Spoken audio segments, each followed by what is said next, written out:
Hello everyone, in this video I will show you how to pass Arena 17 in Clash Royale. To pass Arena 17 Royal Crypt in Clash Royale, use a strong tested meta deck like Hog Rider Earthquake with cards like Valkyrie or Mighty Miner and a powerful spell like Fireball or Snowball.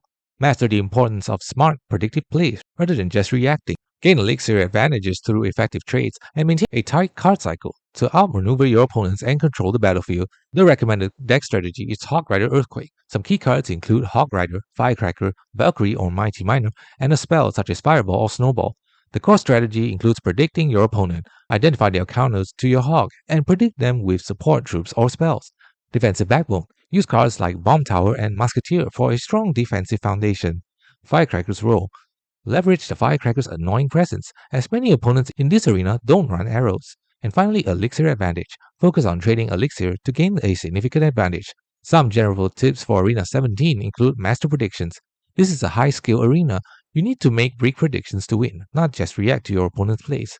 Gain Elixir advantages by making good trades and avoid committing too much Elixir on expensive pushes without a plan. Save your spells like Fireball for high-value targets, such as grouped Barbarians or Musketeers. Be patient in your matches, especially before double Elixir time, and focus on building an Elixir lead.